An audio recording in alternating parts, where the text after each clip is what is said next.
Hey y'all, what's up? What's cracking? What's poppin', crackin', collecting, back to get back. If you can't tell, I'm in a really good mood today. I don't know why. I think it's just one of those days where I wake up feeling like, you know what I mean, feeling like, yeah.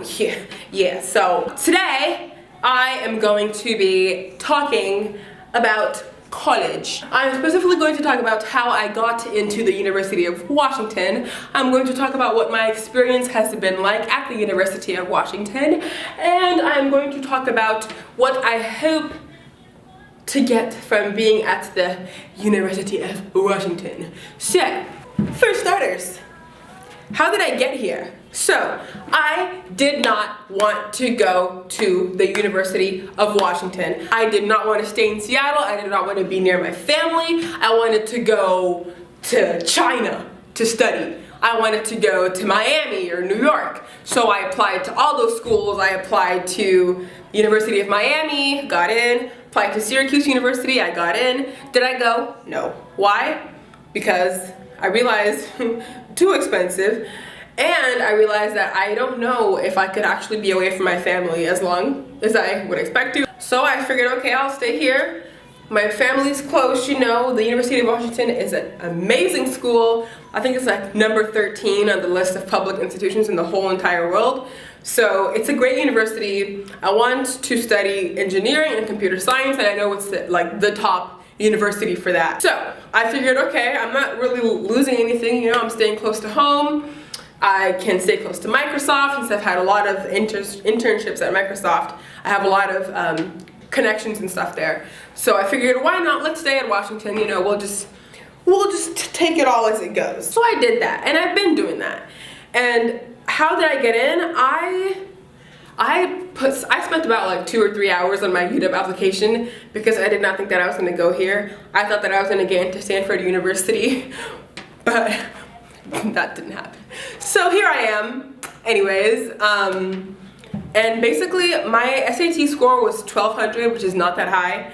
It's not high at all, actually. I think it's less than, is it average or less than average? But my writing, I know, is impeccable. I have great writing skills, so I'm sure I know anywhere that I lack in academics, my essay made up for it. I also had a really strong transcript.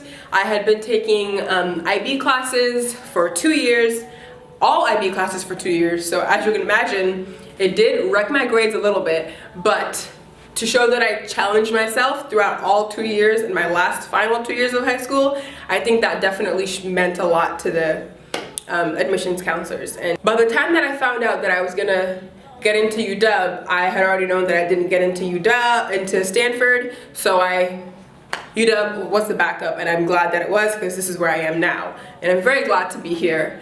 But I'm living on campus. I get financial aid, so I don't pay a dime towards any of it. Like I said, I ain't got a lot of money, and I'm not ashamed to admit that. I'm a financial aid queen. So coming in as a freshman and wanting to do computer science and engineering is so difficult at the University of Washington because not only am I African American and a girl, so I'm the minorities in all of my CS classes, but it's very hard to get into the school because they only have a 2% acceptance rate, which is ridiculous. I think it's such bullshit that you have to apply to be able to study what you want to study. Like, if you have a passion for computer science, you should be able to study computer science without having to apply or get a minimum amount of grades to be able to make it into the school just to study it, which I think is BS, but what can I say? So far, the first week when I moved onto campus, I went and I talked to my advisor. That is the #1 thing. Talk to your advisor, whether they are at the Office of Minority and Diversity Affairs or whether they are at the normal counters that they have for everybody. Go and talk to your counselor. Let them know who you are, tell them where you come from, let them know what kind of background you have, let them know what you want to major in so they can build out like a 2-year schedule plan for you. That is the first thing I did. The second thing I did was I looked at RSOs, which are registered student organizations on campus. Right now I am a part of four organizations. One of them is the National Society of Black Engineers. If you ever come to UW and you're a black engineer, join the club. It gives you an instant community of black people and also a lot of opportunities to do as a black engineer. I joined the Society of Women in Engineering.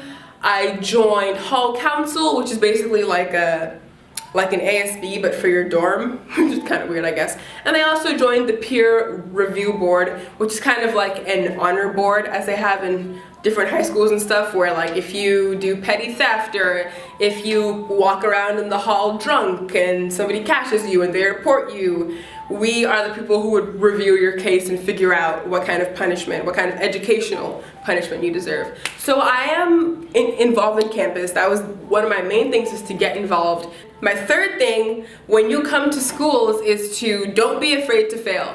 Because college is hard. The UW is hard. There are so many brilliant, bright students who come from freaking China and India, just come up here and they raise the freaking class averages to like 98.6%.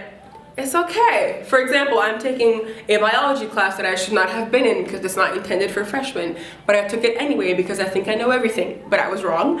And I'm actually on the verge of failing this biology class right now. I think I have like a 2 point, maybe like but at the UW, I think like a 1.7 is passing or something. So hopefully I'll pass the class.